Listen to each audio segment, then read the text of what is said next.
Assalamualaikum warahmatullahi wabarakatuh. Perkenalkan, nama saya Justin Alfonsius, NRP 053 1184 05 kali 43. Dan di sini saya akan mempresentasikan tentang denial of service attack atau dikenal juga dengan DOS attack. Nah, apa itu DOS attack? Serangan DOS atau denial of service adalah serangan yang dimaksudkan untuk mematikan mesin atau jaringan, membuatnya tidak dapat diakses oleh pengguna yang dituju. Serangan DOS mencapai ini dengan membanjiri target dengan traffic atau mengirimkannya informasi yang memicu kerusakan.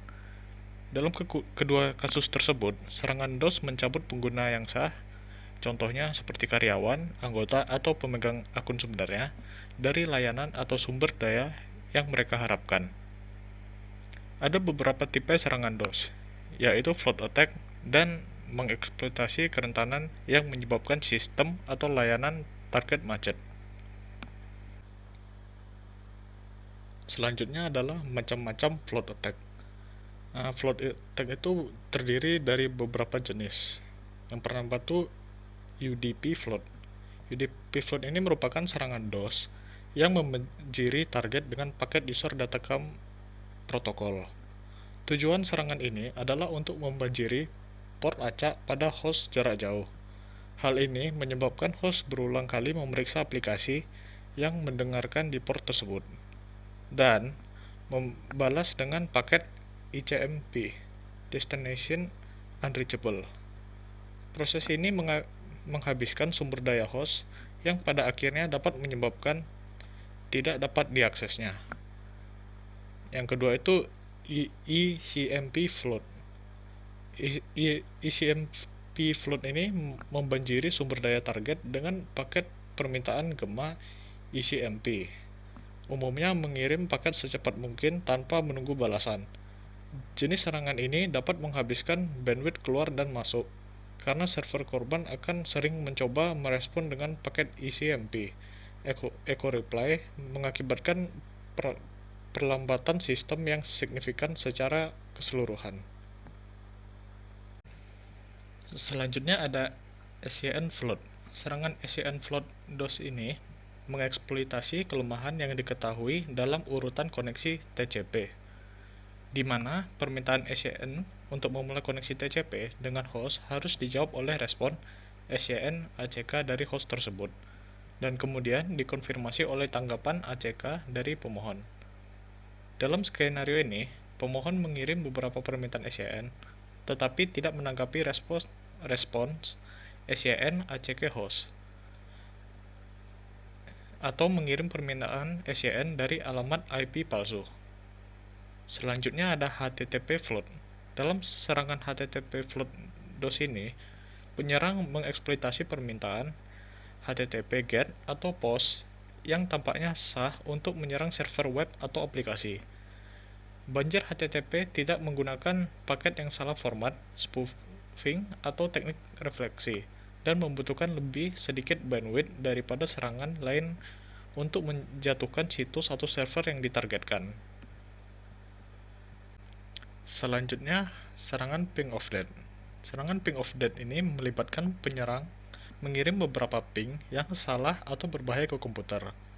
Panjang paket maksimum dari sebuah paket IP ini adalah 65.535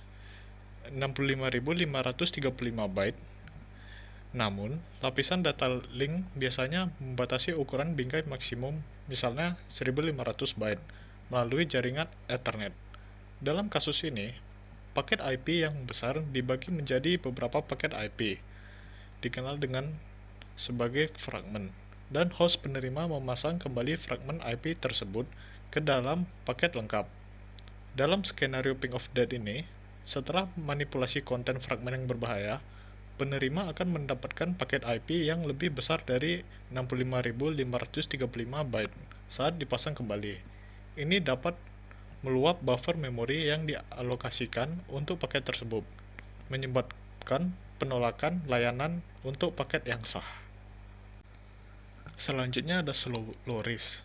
Slow low risk adalah serangan yang sangat bertarget memungkinkan satu server web untuk menjatuhkan server lain, tanpa memengaruhi layanan atau port lain di jaringan target.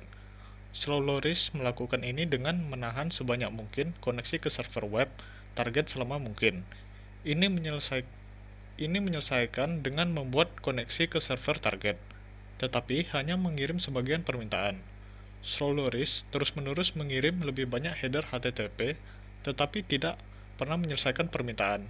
Server yang ditargetkan membuat setiap koneksi palsu ini tetap terbuka.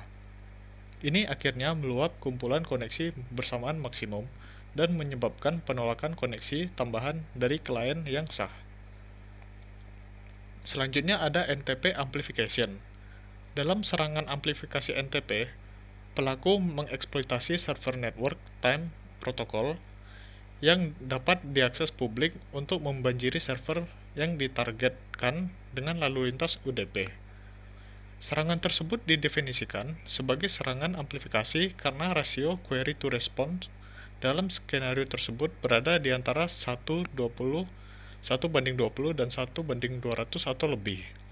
Ini berarti bahwa setiap penyerang yang mendapatkan daftar server NTP terbuka dapat dengan mudah menghasilkan serangan DOS dengan bandwidth tinggi dan volume tinggi yang menghancurkan. Selanjutnya adalah cara-cara mencegah DOS attack. Cara yang pertama adalah menggunakan VPS hosting. Dari semua cara untuk mencegah serangan DOS, langkah paling dasar yang dapat dilakukan untuk membuat infrastruktur VPS hosting yang memiliki bandwidth yang cukup untuk menangani lonjakan lalu lintas yang mungkin disebabkan oleh aktivitas luar. Yang kedua itu mensecure network infrastruktur.